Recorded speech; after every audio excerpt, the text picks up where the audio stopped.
Thank you all for being here again, day 2, Spring Lobby Weekend. I hope you're just as excited as you were yesterday. So, okay, great. So once again, we are joined by everyone here in the ballroom and our Zoom audience at home, which you can see. Not everyone has cameras on, so thank you to the handful that do have their cameras on. We love to see you, and I'm so glad that you all are joining us. So to start today, we're going to have a conversation about anti-immigrant laws and policies throughout our history, right?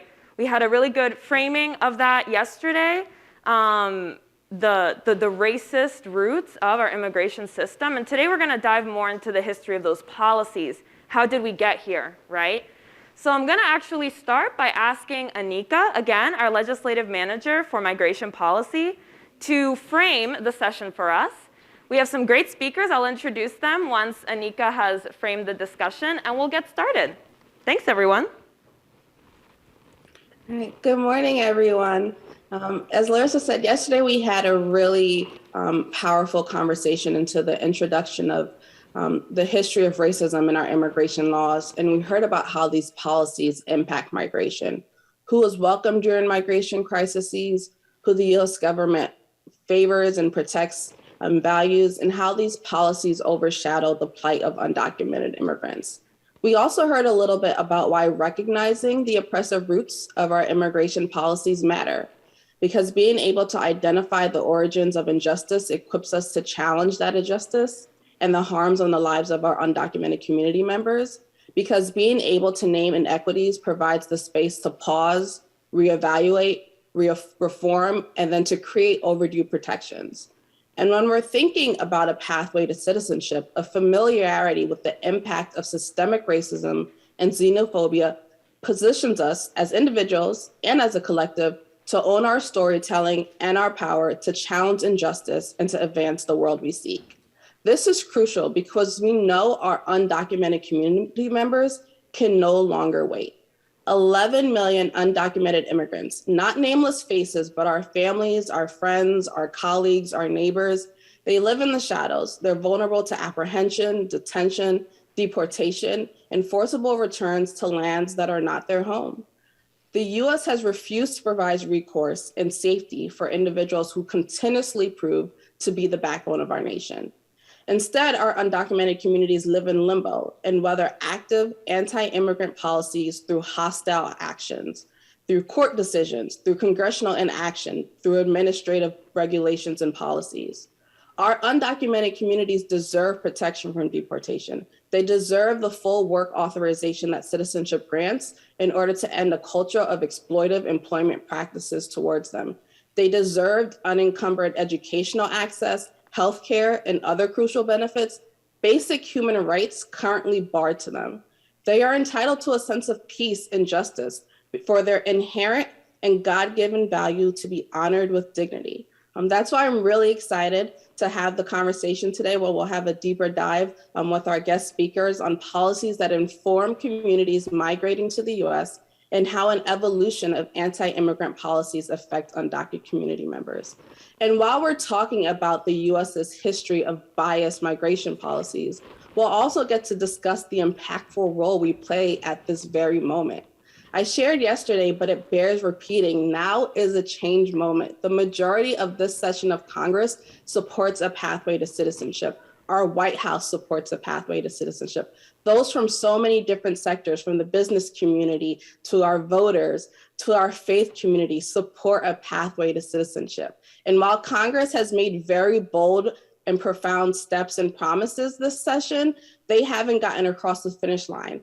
But our strength is here in this movement, and we're here to take them across the finish line. And with that, I turn it over to Larissa and the main stage. Thanks. Thank you, Anika. All right, so I'm going to introduce our guests. Thank you for being here. So to my immediate left, we have Evelyn. Evelyn Rangel Medina is the inaugural visiting assistant professor of the Center for Racial and Economic Justice at the University of California, Hastings College of Law, where she teaches Latinx and the law and citizenism, race and immigration. Her scholarship is primarily in the areas of race and the law, employment discrimination, and crimmigration. And then to Evelyn's immediate left, we have Juliana Macedo do Nascimento, who is the Senior Advocacy Manager for United We Dream. And United We Dream is the largest immigrant youth-led network in the country. So we are very happy to have both of you here. And what we're going to do is, I'll ask you a couple questions, but you two are the experts. Really, jump in. I'll address the question to one of you, but I'd love for the other to also give some thoughts. This is more of a round table than it is a panel, so I hope we can have some free-flowing conversation. So the first thing I want to say is, yesterday we talked about Anika has done a very good job of reminding us that our immigration system, we hear that it's broken, but that it's not. It's actually working exactly how it was intended, disproportionately impacting Black, brown, indigenous communities of color, immigrant communities of color, right? And some of the audience was actually referring to the fact that the United States was, considered a country where immigrants were welcome and wanting to go back to that narrative. And so I think it would be helpful to know if that is how we started as a country, how did we end up here with the immigration system that we have? So Evelyn, I'll start with you. What are some key policies or moments in history that people should know about in order to understand the scope of anti-immigrant policies in the US? Yeah, absolutely. It's a pleasure to be with you today. I think it's important to understand immigration and citizenship law as intricately tied to race in this country. So while we've had that narrative, there is both a legal, constitutional, statutory history that has worked to make race as it relates to immigration, because it is founded on anti-Blackness, anti-indigeneity. So when we look at, for starters, like who was given citizenship and who was given access to citizenship, you see a clear history of exclusion that didn't really get removed from our naturalization statutes until 1952. So the first naturalization statute said that only free white people could have access to citizenship, for example. That didn't go away until 1952. And you have clear case law since then in which the Supreme Court is actually defining what white is, right? White is a social construct that has expanded throughout our history, right? So when we have case law that says, for example, what our founding fathers meant by free white person is a European person. So in 1923, we have a case of an Indian man who came from India and applied for citizenship because he was actually from the highest caste system in his country. So when he read the statute, he fell into the category of white. And the Supreme Court said, no, you're actually not white, because what our founding fathers intended was a European person who had the values of Western Europe, for example. And so we have numerous case laws that say that that's what white means. And most importantly, that created a pathway of who was considered a citizen and who wasn't considered worthy of citizenship, that excluded largely Native Americans and excluded Black people. And so it wasn't until the passage of the 14th Amendment, for example, that almost all Black people who were born in the United States were actually granted US citizenship. And so that's what we mean when we say that it's citizenship, immigration, it's all constructed with race. In this space in which it's not recognized as that. So even now, when we have policies that are rooted in that history, it negates the fact that it's constructed with race, but it is making race at the same time. Juliana, do you have anything to say?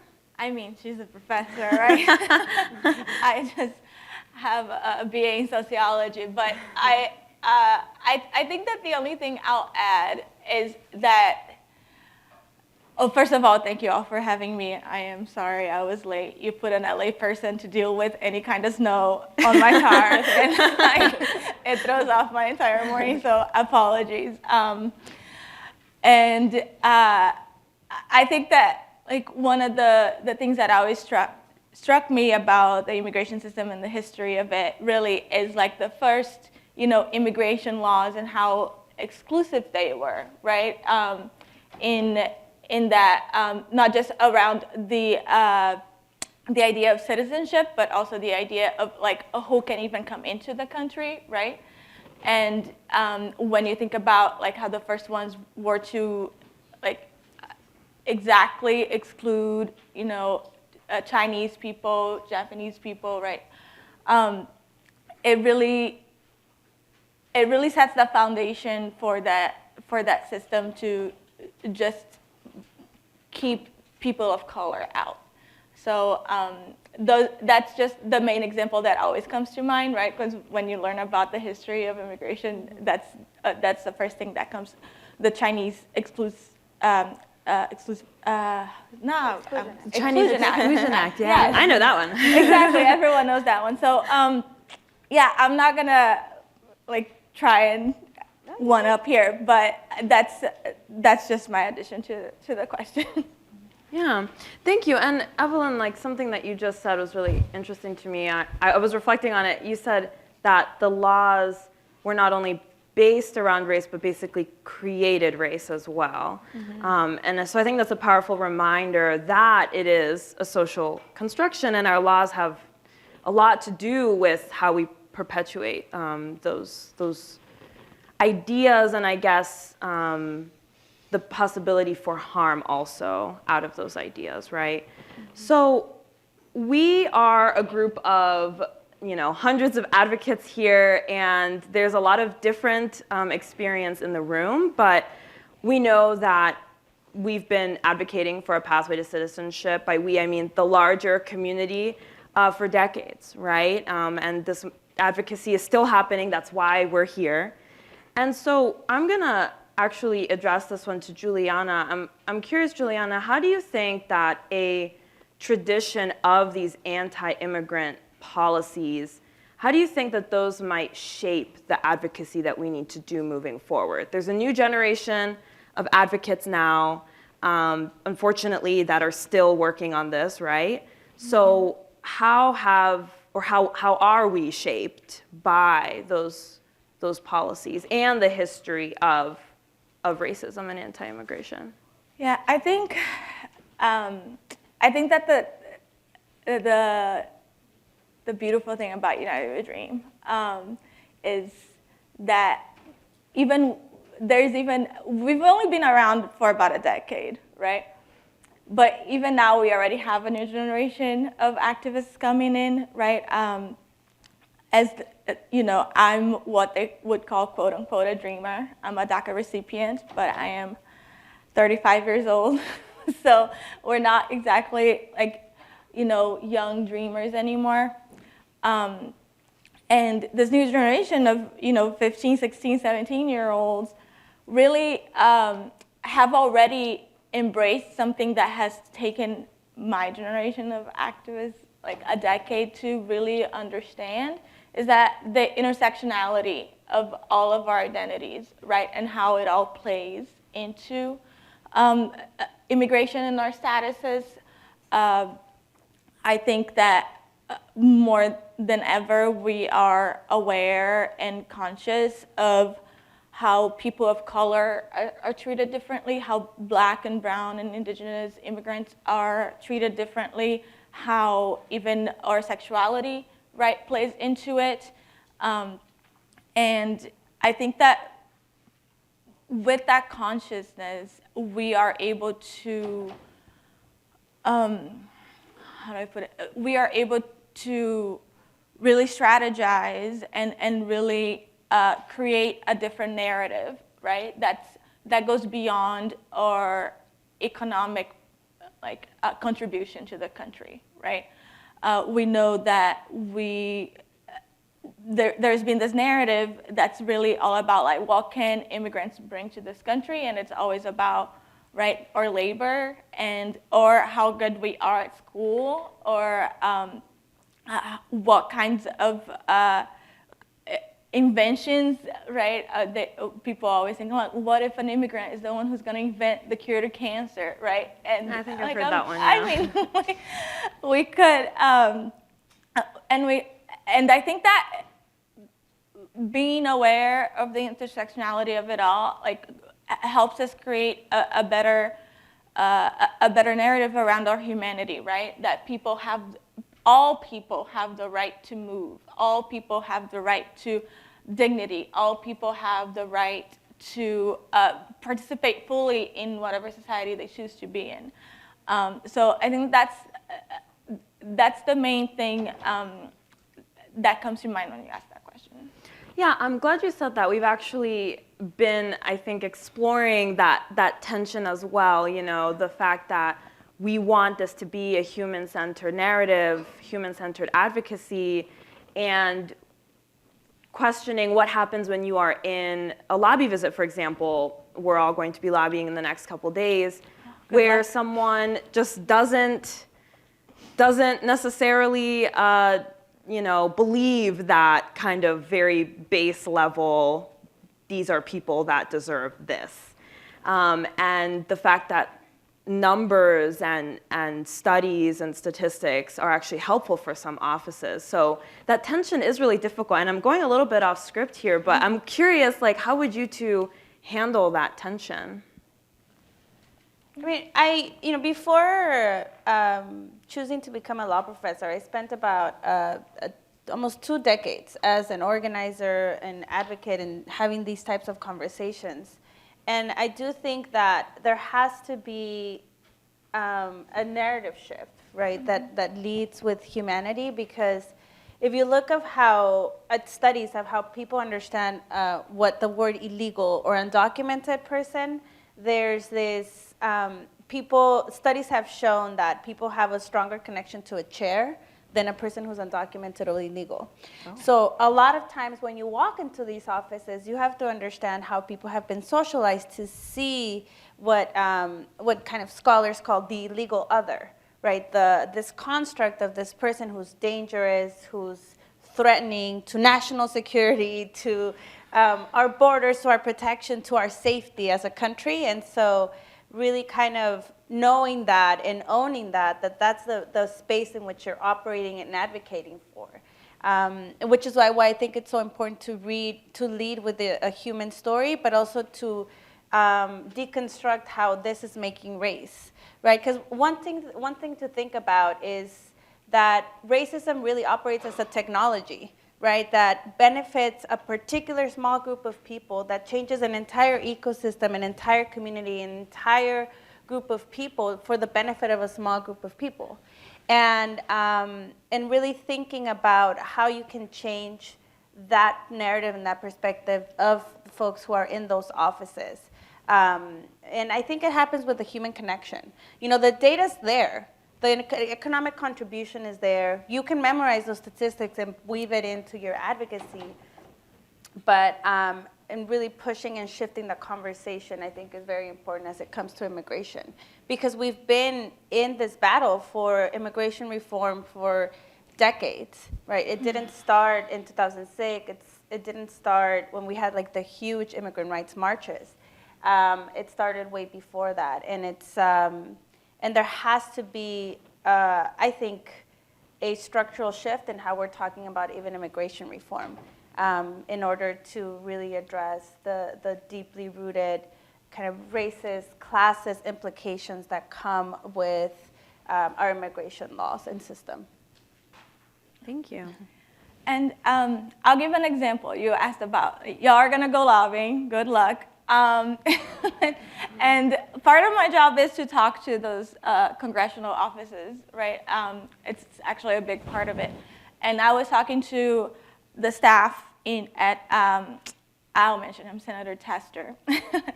And not him exactly, but his staff. And they're allies, right? They want to, Democrats for the most part, want to pass citizenship for at least, quote unquote dreamers. And so they were trying to be helpful and talking about how, since moderates and Republicans are so worried about inflation, we should really push for the narrative of but immigrants will help inflation. Immigrants will because we're such contributors to the economy, right? That it benefits and inflation will go down if you bring in more immigrants or if you bring them out of the shadows.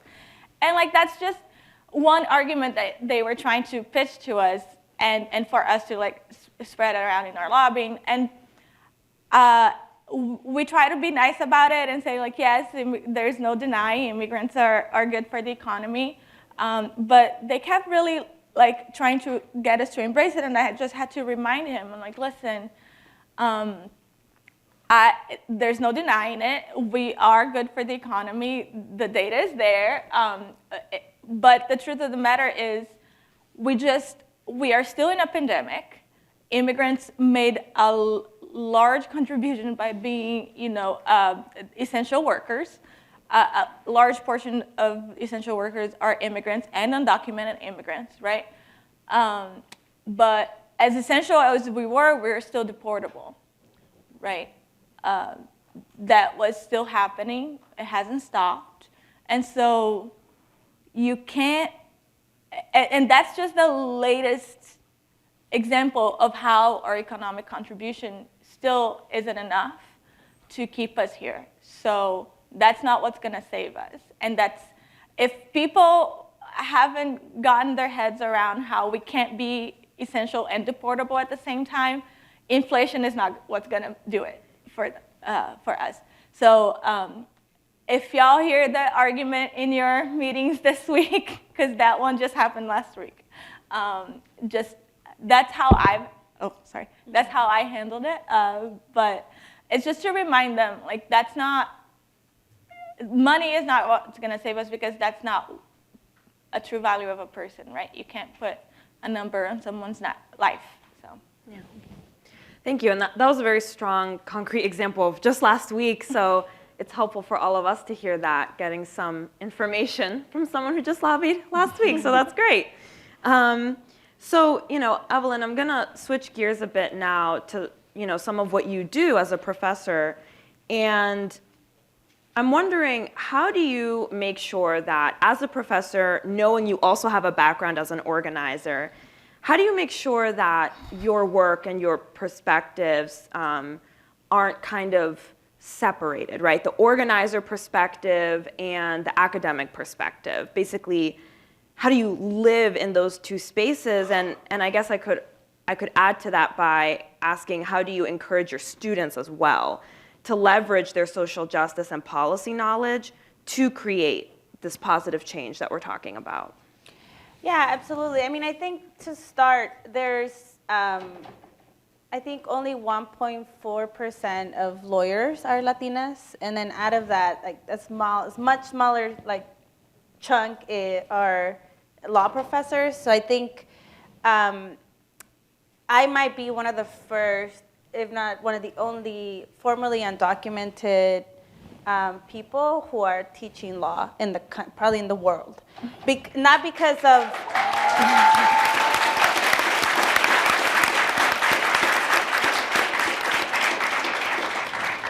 and it's not because of lack of talented pool, right? It's because there are no pathways for folks like us to be able to access those types of careers or that type of opportunity. And so I understand very clearly that my purpose is to create those pathways and change the narrative. For me, a pivotal moment in changing from organizing, because I feel like I was born to be an organizer as my primary job, to teach, is that when I saw that it was normal to have indigenous children in cages, and that was normal. People didn't, there was activism, fierce activism. There has been that fierce activism going on in these communities with these families that are primarily impacted. But there wasn't I expected that when we saw those children in cages as a country, that there was going to be a wake-up moment, that we were going to have buses busing those kids out and putting them in shelters where they belong. And for me, it was a pivotal moment where I realized that fitting into that narrative, oh, you're good, or that's the good immigrant, that's the really good DACA-worthy recipient dreamer, and their parents, those are the criminals, which is, that's race making, right? These people are worthy of legal protection, these people are not, because they have either an inherent biological deficiency, which is how they talked about racism before, but now we're talking about criminality. And so that I'm thinking about how do we talk about it differently in a way that really denotes how racism is tied to all of this. And so, you know, I don't know if you all are familiar with Brian Stevenson's work. He's a civil rights attorney who defends folks who are on death row, primarily children. There are several states in the country where you can actually sentence children to death row. And one of the most inspiring things that he has said is that really the truest evil of slavery was the invention of white supremacy, right? This idea that you have inherent legal, social, biological superiority based on race that continues to shape most of our policies that in this country, including immigration. And so I'm proposing a term to talk about race and immigration in a way that more clearly denotes how it's functioning to structurally subordinate certain human beings and not others. And so this term citizenism that I'm proposing into the legal canon wants to it describes this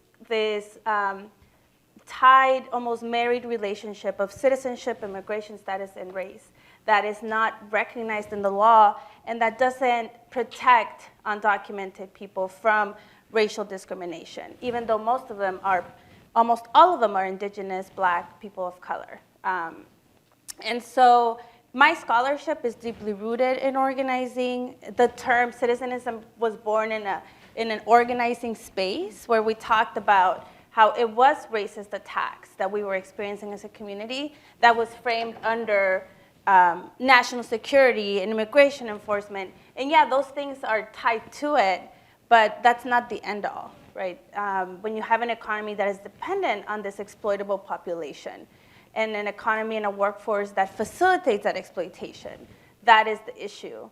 And I think the other big part of it is really training a next generation of anti-racist lawyers that I think law students desperately need, that law schools are kind of starting to move and shift into that approach that I also kind of lead with in my work now. Yeah, yeah, and I think training or educating also a generation of anti-racist organizers, right, I think is really important, and that's some of the conversation that I think we're having this weekend. But Juliana, did you want to respond to anything or add anything? I mean, that was perfect. Okay. Okay, great. Well, then my next question is for you. So, you know, we're gathered from all around the country. There are many voices, groups, and, you know, we're all here because we want to push for a pathway to citizenship. But in a larger movement, there's always going to be some diversity when it comes to, I think, identity, experience, the way people approach the work. And we just don't all approach the conversation the same way, right? And I think we've already heard some different perspectives during this weekend. So can you speak to the importance of diversity and all of the different players in movement work as we push for a pathway to citizenship? Yeah, I mean, it's up there, right? Like as far as things that are important go, I think having a diverse movement. What I learned in organizing, because before I came into advocacy, I was doing student organizing out in California for the Cal States, if anybody's here. But. Because that's where I came up. I went to school at Cal State LA. And we learned that, you know, you meet people where they are, first of all, right? So it's not that you're gonna go there, it's not that you're gonna let them stay there, you're gonna pull them in, but you gotta go meet them there. And so having people approach from all different kinds of angles and being able to hold those conversations and being able to sometimes, hold two conflicting thoughts in your head is really important to having those conversations, right? And having people who come from different backgrounds, who are from different identities, who have different experiences and beliefs is in the movement is important because that's how we learn how to relate to each other. So organizing really is just building relationships. That's what it is. And so you need to have all types of people because you're trying to organize a big country. It's diverse, and so you need to be able to have all of those conversations, right? So I think that it's important to have the diversity of backgrounds and thoughts and identities is important for that reason, but also like when you think of being able to show up as your full self in organizing spaces, right? You need to be able to be open to all that diversity and for that space to be, God forbid I say this word, but like a safe space for everyone, right? And we really just need to be able to accept each other. Now, there are limits to everything, so I'm not saying that we need, we need to accept people who don't believe in our humanity, right? We don't have to be welcoming to people who don't see us as full people and full selves, but we need to meet people where they are, and so that's where the diversity happens. And this work has been like, it's the same thing with the economic argument, right? And trying to change the narrative. But some people, when we talk about politicians, for example, that's a whole like category of people who we have to bring in, because let's be real, like the American population, they're already there with us, right? Like over 70% of American people agree that undocumented people in this country should have a pathway to citizenship. We've got the population, we've got the country, but now we have to convince the politicians. And then in there, all kinds of arguments are gonna get you 1 inch closer to the right conversation and to the end goal, right? Yeah, thank you. Evelyn? Yeah, I mean, I think one of the most beautiful things about organizing in my experience has been how it has transformed me. And I think that's in those transformative spaces that you have. And I think you can only build that if you lead with inclusivity and the desire to also be uncomfortable, right? Because we're learning a new way of being through organizing. And we're co-creating a new world and a new possibility. And that's what allows for social change, for these big kind of structural changes that are needed for even a pathway to citizenship to happen. Because you have to shift power. In order to convince people in power, you have to show them that it'll cost them or that they benefit from creating this policy shift. And I think that's the possibility that organizing provides. And at least in my experience, the more intersectional your organizing is, the more you kind of lead from a place of curiosity and like, I don't really know everything.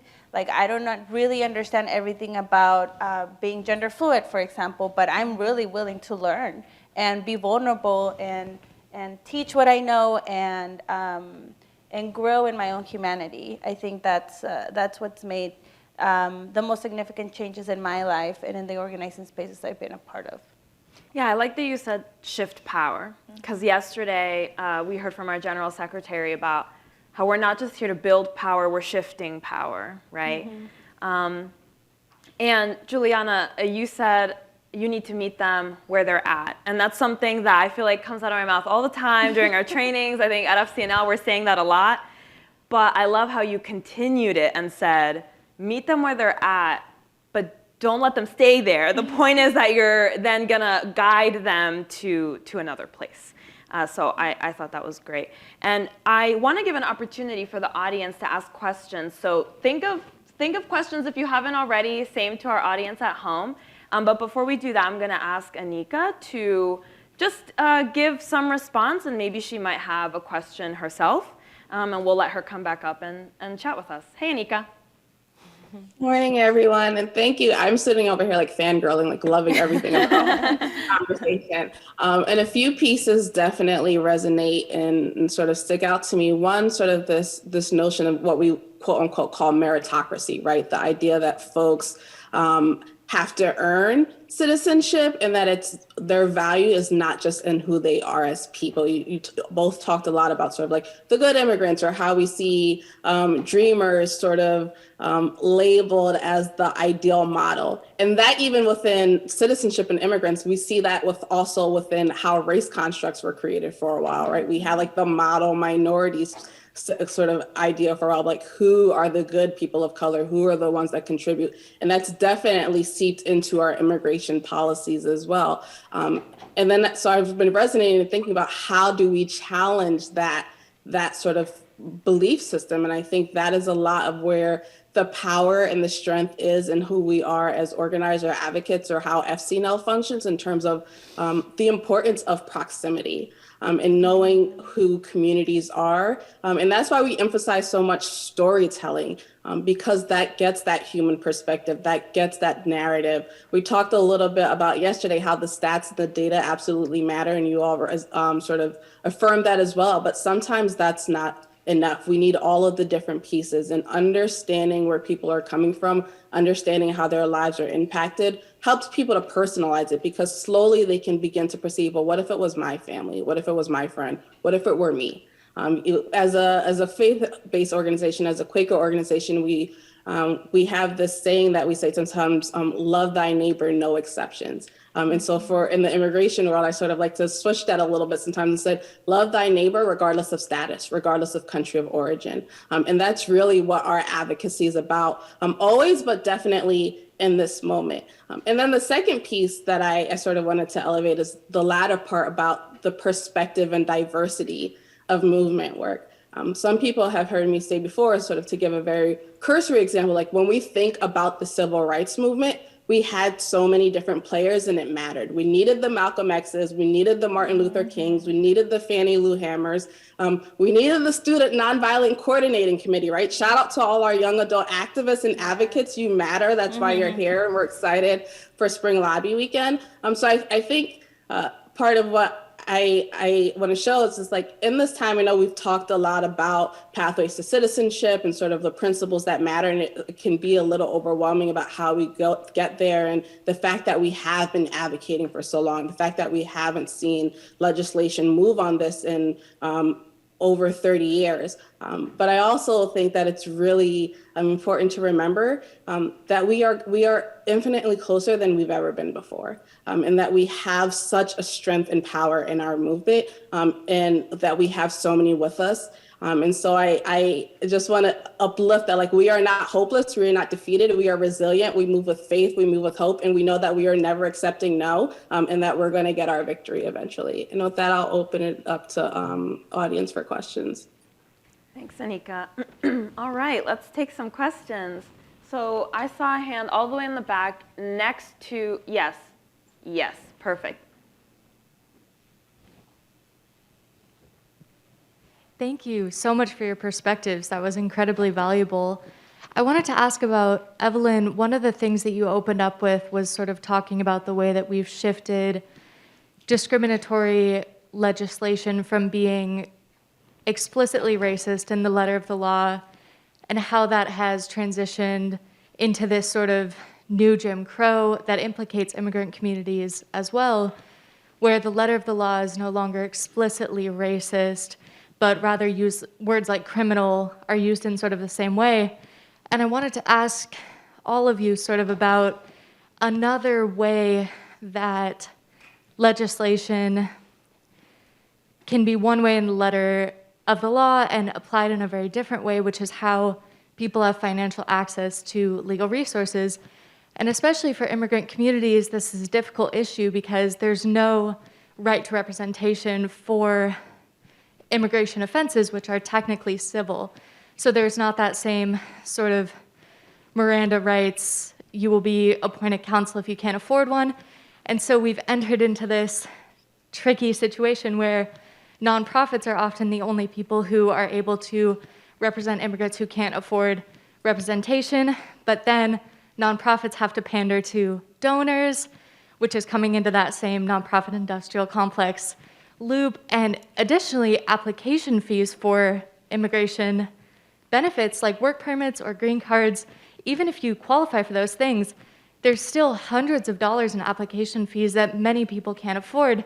And so I was wondering, as we look at lobbying for inclusive legislation, what are some steps that you think would increase access to the benefits that we're trying to advocate for?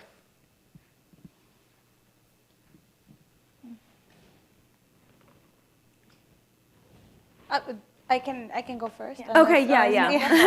Unless you want to go first. No, she mentioned your name. So I think a bigger kind of structural shift that needs to happen is, so why can't the government, I think about, get away with certain practices in immigration enforcement, in immigration law, that they can't, for example, in other parts of the law, in employment discrimination, for example, when there's, even the Supreme Court has recognized in DACA cases that Latinos will be disproportionately impacted. And what Latino means is, it's a complicated term, so I just want to own that in terms of how it's race making as well. But it's like, is that immigration enforcement, it really doesn't have a lot of judicial review. So courts, from the lowest court to the Supreme Court, provide an incredible amount of deference to how the government conducts immigration law enforcement and citizenship and pathways to citizenship, because it falls under this really weird exception that that actually, when you look back, there was a black scholar who looked back at the Fugitive Slave Acts and compared how under the plenary power, the federal government was free to do as much as they could do to enforce the Fugitive Slave Acts, and how under the plenary power, the government is given an incredible amount of deference when it's enforcing immigration law. So I think the first step to be able to really structurally address how immigration enforcement and immigration law operates is taking away that deference from the federal government and putting it under some form of judicial review to provide those checks and balances, right? So I think that would be the first step to think about. And I think that the kind of clear answer to your question around fees and how you make it more, these resources more accessible. I mean, I think the hard part, I think this is something Juliana talked about, is that immigrants are viewed and constructed as, if they're not, like, we are doing them a favor by providing these pathways to citizenship. They're not worthy of this legal protection. They're criminals to begin with. Oh, and you know, they're the descendants of savages also, because they were mostly indigenous and black, and I don't know, they're like these weird undocumented people that shouldn't even be here to begin with. So we're giving them this access. So we should charge them for it, and if they can't pay for it, then they don't even belong to be here anyway. So I think, I don't know how we shift from that premise that operates in that construct to, like, actually, how do we make this accessible? How do we reward people who, for example, were, I think 5.6 undocumented people were essential workers? Like France, for example. France created a policy where they expedited citizenship for immigrants, and I don't know how race is functioning in that way, because France also has a lot of issues with race and structural racism. But what they did is that if you were an essential worker, then there was an expedited pathway to citizenship. And Senator Padilla has a bill that will provide essential workers a pathway to citizenship, right? And so shifting from that, I think is difficult, but I think it's in our generation to like be able to do that and shift that perspective. Yeah, I mean, I'm sure as a formerly undocumented person, you have had to have paid a lot into the government. Every 2 years, I have to pay about $500 to renew my DACA. So that is just something that, as Evelyn mentioned, it's hard to get away from, because it's not just about like, even in bills that provide citizenship for people, right? A lot of them will say, oh, people have to pay back taxes, right? As if we haven't been paying them all along. Or people have to pay, there's a new bill, I think, from Congresswoman Salazar from Florida, that says people will have to pay $10,000 into an American worker fund to be able to get a pathway to citizenship. So there's this idea of like being punished for having been here, and then having to pay your way into the system that doesn't apply to folks who grew up here. And then on the other on the other end of that spectrum, there's also this. We just re-upped through this new budget bill the Eb5 Visa, which is the investor visa. So if I had $1 million right now to put into an American company, I could get a green card, right?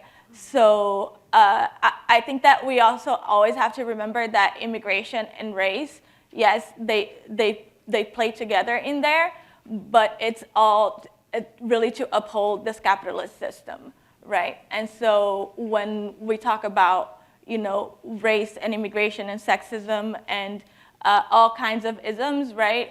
It's really created to uphold the power of people with money. And it's not that rich people of color don't experience racism, right? We all know they do, but at the same time, there's always, if you have enough money, there's always a way. And I think that we have to remember that. I wanted to mention something else. As far as the judicial courts, one thing I'll mention is that in the U.S. Citizenship Act, which was introduced by Congresswoman Linda Sanchez, the President Biden this was his bill that when he came in he wanted to introduce. There is a part in there that will make immigration courts independent courts, right? Because the problem with immigration is that yes, they're what people call like civil, it's civil law, but it's under the DOJ, right? And so the Attorney General can tell immigration judges to have quotas, to do all kinds of things. And so if we were to make immigration courts independent courts, then maybe we could address some of these problems. But let's also always remember that we're still like playing in their sandbox, right? Like these are all still within the system that's been built to hurt us and persecute us, and so it won't be the final solution to this. So. And it wouldn't be something new necessarily, right? Like right after September 11, we have this radical shift in both conversation, actually three, and not both, like three aspects. I think in conversation, in immigration enforcement, and in the massive investment in Border Patrol, for example. I think it's the largest domestic police agency in the country since then. And the big shift is that immigration enforcement went from being regulated by the Department of Labor to the Department of Justice. And so we have all of this criminal implications. DHS was created.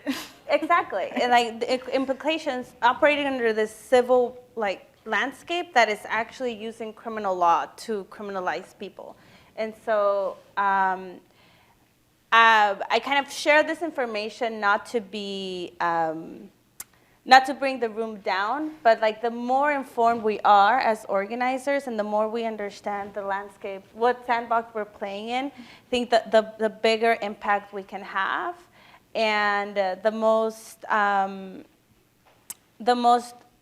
changes we can make. And I think that's the beauty of where you stand now, that given everything that we've learned, everything that we know now, and how Black Lives Matter and immigrant justice, indigenous justice has shifted the way that we are even talking about race, that I think there's a lot of possibility there. So like really kind of take that information in as like, all right, how do I understand the ecosystem so that I can be the most effective in the positionality that you have?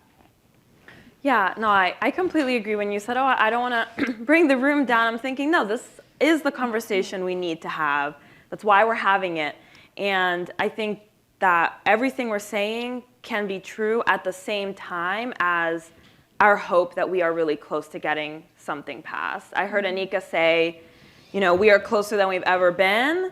And I think I saw the two of you nod in agreement. So I hope we can, hold on to that as well. But knowing that, this will be important. The sandbox that we're playing in, I like that analogy. Knowing what we're in and what, I guess, the circumstances are. What is the frame that we're operating under? Okay, any other questions from the audience? Yes, right here. That is you, yes, you're pointing to yourself. oh, wait until someone comes with a mic, sorry. Yeah, go ahead. Can you say your name and where you're from? Sure. Hi, good morning. My name is Zamir Jawani from Dallas, Texas. To start, I want to thank the three of you guys for the incredible insight that you've had this morning. So as I was looking today at the steps to citizenship, the pathway to citizenship that we have for legal citizens, or for legal residents in the United States, there's 13 different steps. And one of those steps is to show a good moral character. That's one of the required steps that they have on their pathway to citizenship. And as we're planning on lobbying to Congress for the rights of undocumented immigrants and to allow them a path to citizenship, we have to think about that, because one of the largest and most resounding pushbacks to that argument to allowing that pathway to citizenship is that, well, by definition, an undocumented immigrant is committing a crime in the United States of America. By being here illegally, that is a crime. And so if someone is here illegally, then what's to say that they haven't committed other crimes? And as I've talked and I've had conversations, that's one of the biggest arguments that I've heard in response. So if we have that standard saying that you need to uphold good moral character for legal citizens, if we hear that from Congress, if we hear that from members and staffers on the Hill, how do we respond to that? Because we don't think that, how do we respond saying that, is that not a show of moral character? How does that reflect our argument there? I can get that one started. Because that's something that I hear pretty often. I would first start by saying that being here undocumented is not a crime. People can't, it's not a crime. Technically, I've committed no crimes by being undocumented in the United States because I just overstayed a visa. And that's not, that's not a crime either. No, as we mentioned before, no immigration, like by breaking any immigration laws, I'm not breaking any criminal laws. So but that's just still playing, to continue the analogy, that's still playing in their sandbox, right? People don't come here because they are of low moral character. People come here to have better lives, to provide better lives for their families, to escape, violence, for all kinds of reasons. And that doesn't mean that they have low moral character. Those immigration forms and that step that people have to get through, it's also in other immigration forms. It's not just about citizenship. It's an outdated way of trying to exclude people for all types of different things, right? there used to be questions about, like, are you a drunkard on a citizenship test, right? Like, those are outdated questions in an outdated form, and in no way really reflect the moral character of anybody, right? And if they ask, like, how do we know they haven't committed any other crimes? Like, that's really easy. The criminal system, like, over targets people of color, right? If people don't have a criminal record, then you can't just be asking that question. So that's how I would respond to that. And I don't know if you have anything to add. Yeah, I mean, I think overstaying a visa was historically and almost contemporarily a civil offense, right? But that now, because of this crimmigration, like, we have criminal implications to it. And what that means is, like, you operate in this world where, like, there's not a lot of constitutional protections that come with, like, for example, having your Miranda rights read or having right to an attorney. Even children are not represented in court. And so, you know, I think Carla Cornejo does a really good job. She wrote The Undocumented American at reframing that idea of a moral character in what the contribution that immigrants have.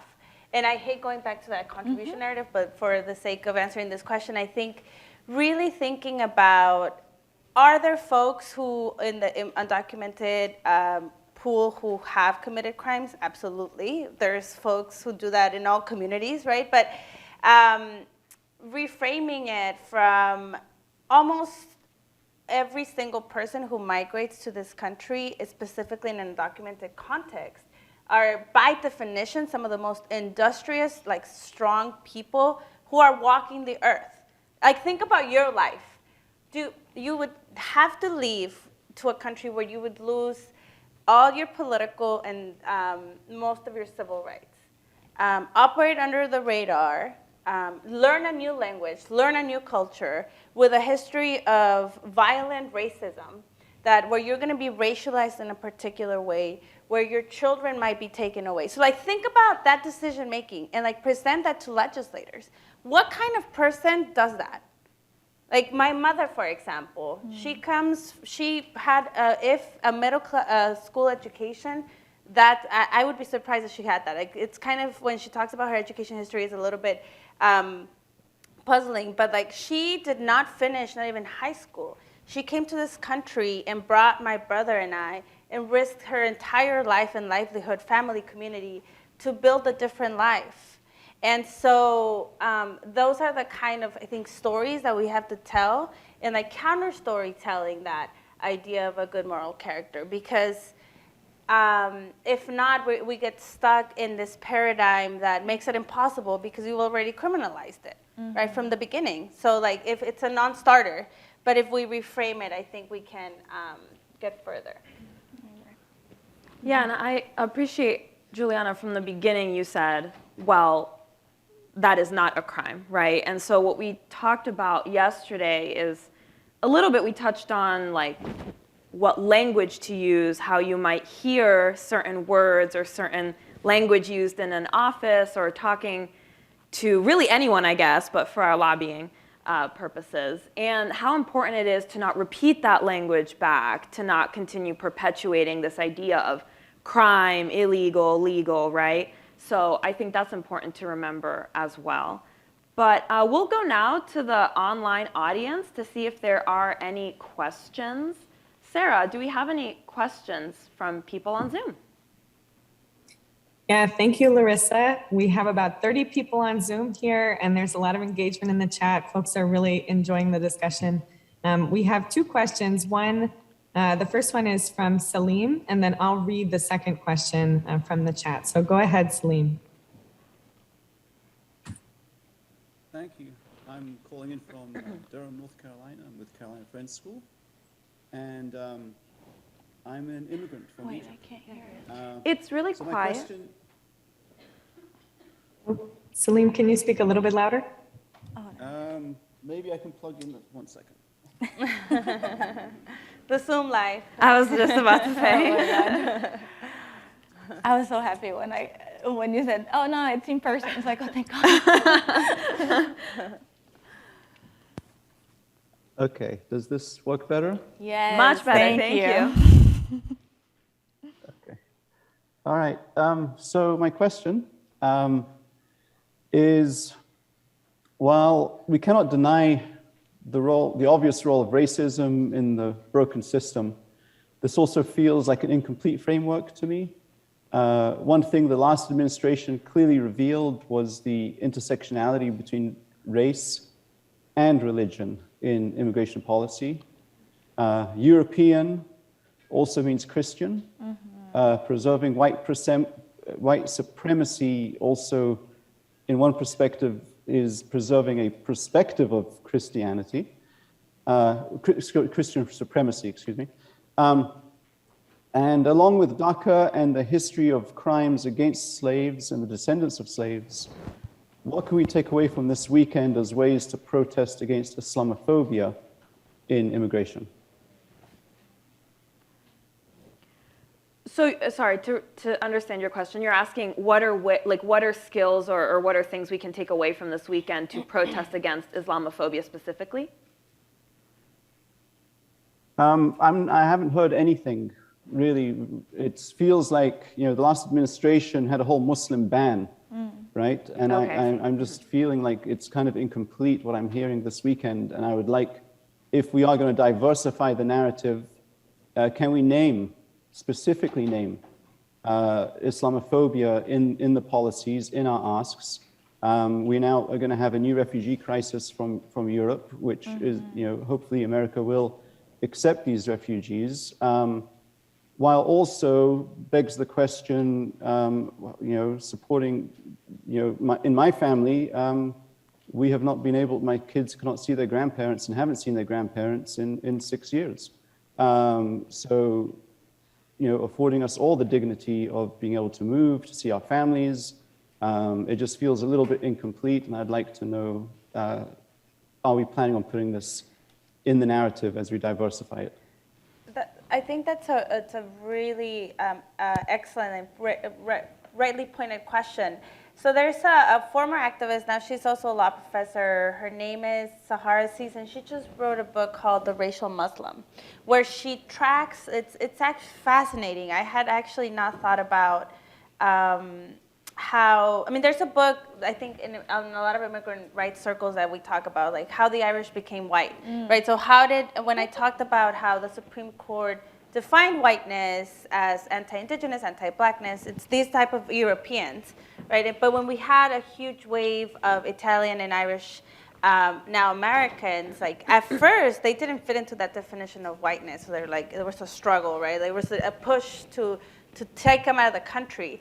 But one of the things that Shahar points out in her book, it's called The Racial Muslim, is that actually there is a religious racial hierarchy that is operating in the construction of Islamophobia, in the anti-immigrant narrative, in the construction of race. And so, but in the book she talks about how actually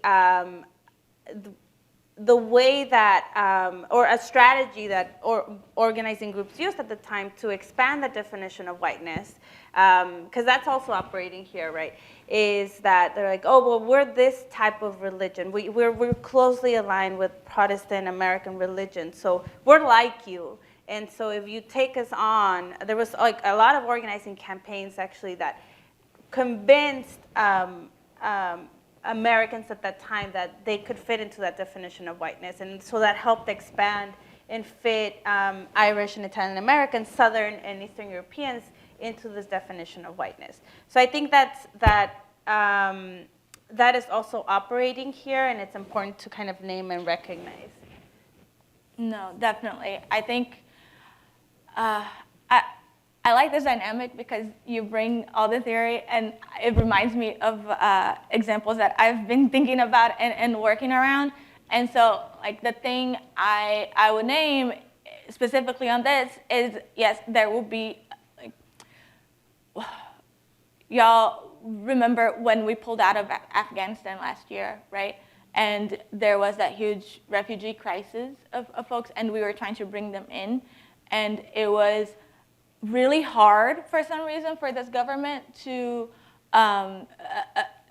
find legal ways of bringing them here and to give them refugee status and TPS, right? Like temporary protected status is this program that the executive branch can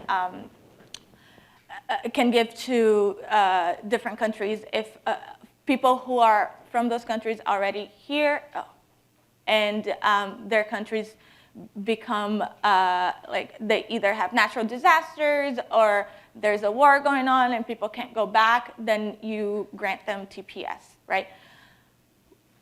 TPS for people from Afghanistan was really hard and fought for to grant. And we can all guess why, right? This is what we're talking about. It's because they're Muslims, because they're not white. And now with the crisis in Ukraine, we saw how fast that happened.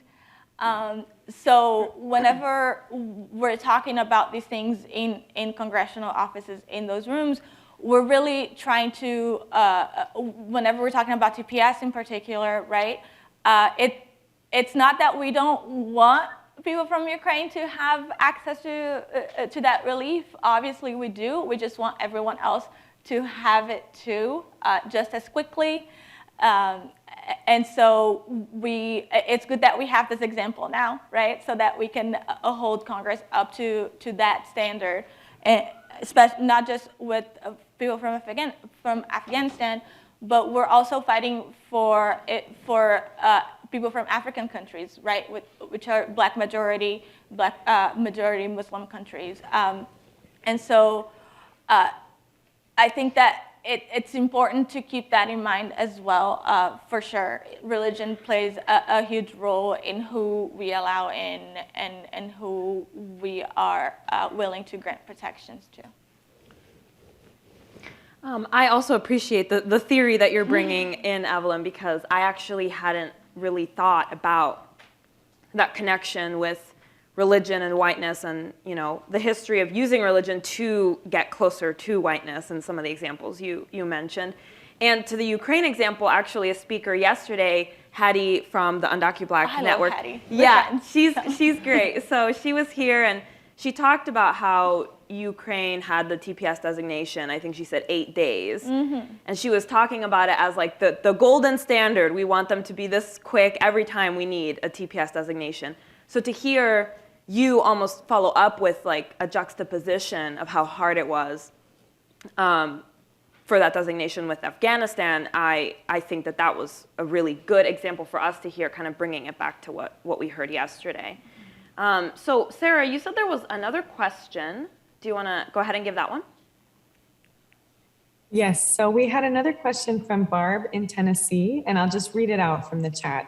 So Barb asked, what are some of the effective points that you would make with legislators who are supportive of a pathway to citizenship theoretically or personally, but maybe they perceive making that support public as too politically risky and they might want to stay safe and non-committal, whereas some other legislators would build their campaigns on this us-them paradigm and more racist, openly racist rhetoric. But what about those supporters who aren't really willing to take the risk of coming out publicly?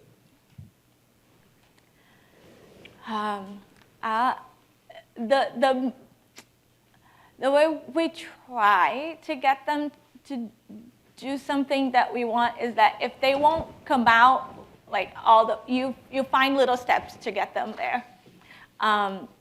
One of the things that's really easy for Congress people to do is sign a congressional letter.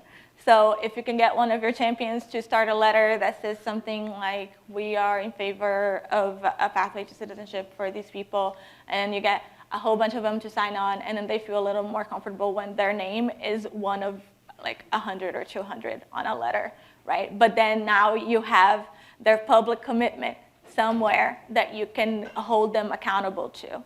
Right? Because that's the whole point of them coming out publicly for something, is that later on you can hold them accountable during voting, right? And so find a a vehicle for their support that they will be comfortable with. That's the short answer to that. I mean, I think the long-term kind of goal to shift them from being kind of closeted supporters to non-closeted supporters is that it's like that shift in power, right? Like shift in public narrative, shift in the organizing, shift in the understanding of the both human and economic implications of not taking action, which is still a significant financial implication, right? And in thinking about border enforcement differently. And I say that because it's not that we don't have resources. We have massive resources. We've seen a massive investment in the Department of Homeland Security since its invention, billions of dollars. So the money's there.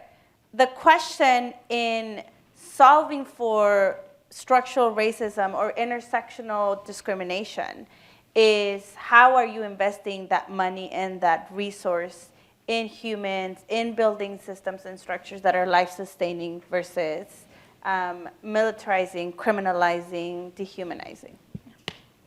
Thank you both. And thank you, Sarah. Thank you, audience at home.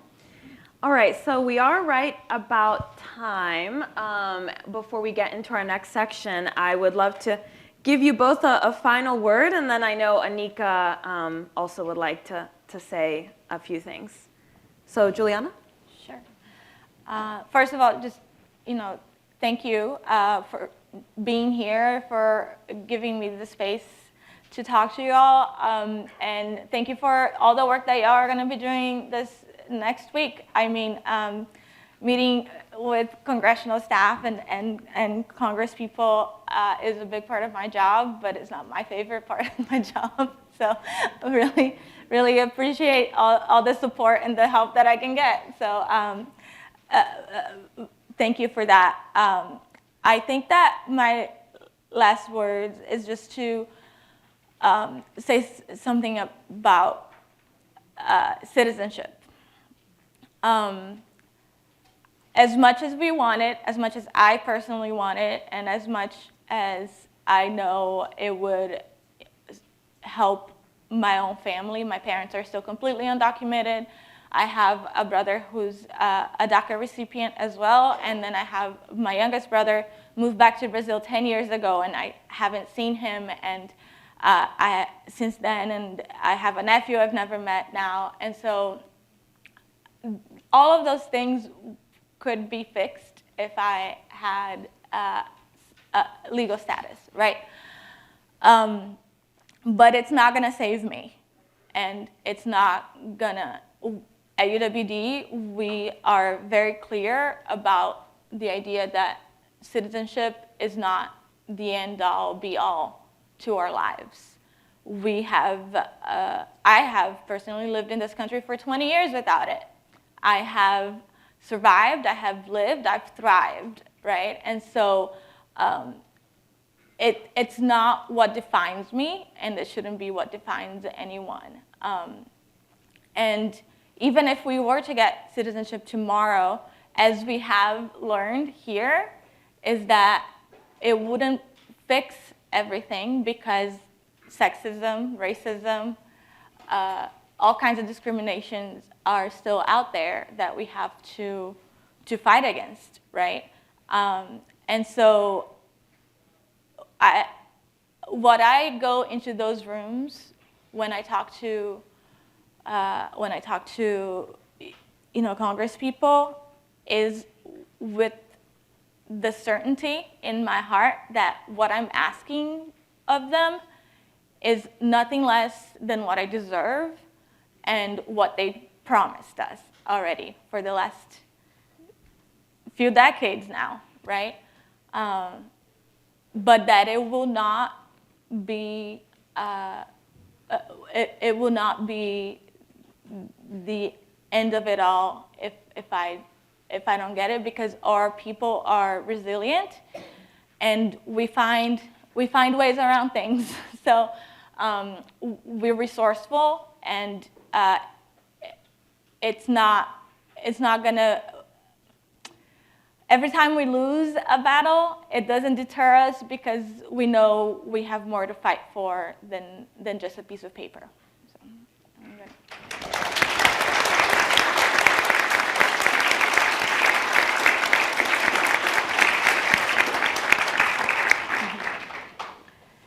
I mean, I think one of my really early inspirations in organizing was a black priest. I don't remember what era he was born in, but he was from Peru, and his name is San Martin de Porres.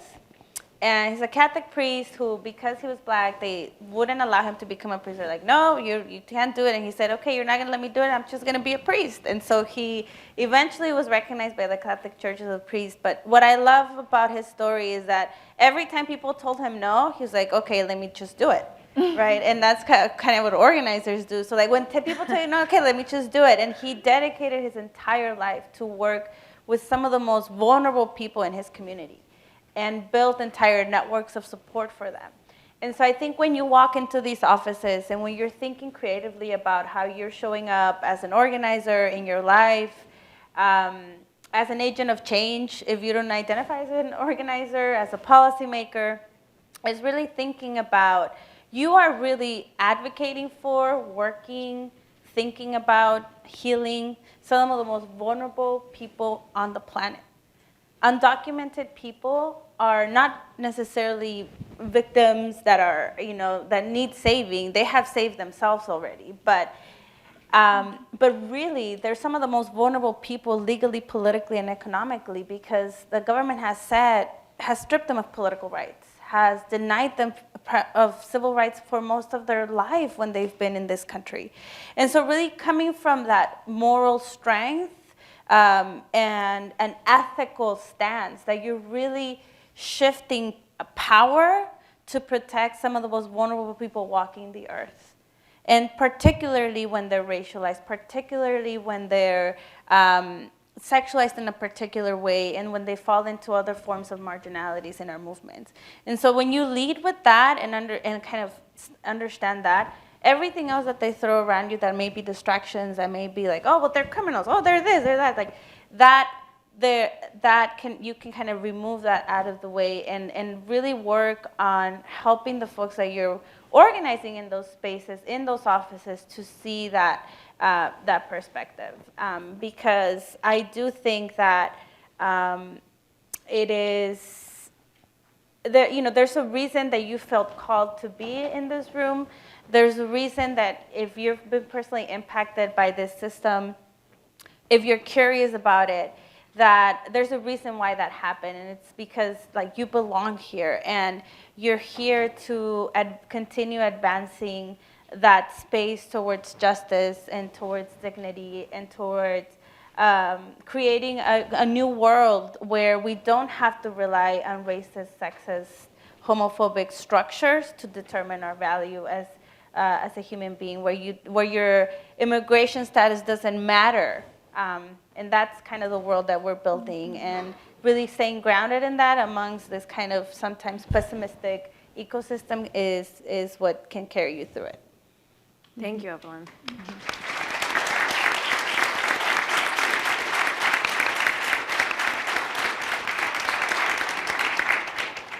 All right, Anika.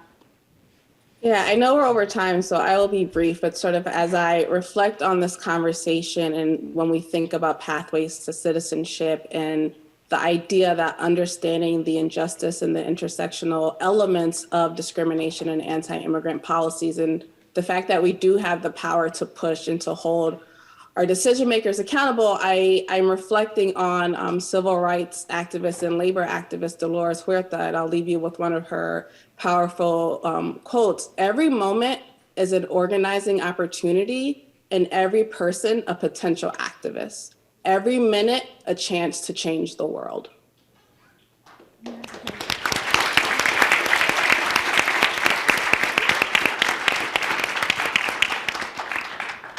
Thanks, Anika. I think that was a good quote to end on. And thank you again, Evelyn and Juliana. It was great to have you, and we'll transition to our next session. So I think Jim will help you find your way out of this craziness. So thank you so much. Thank you.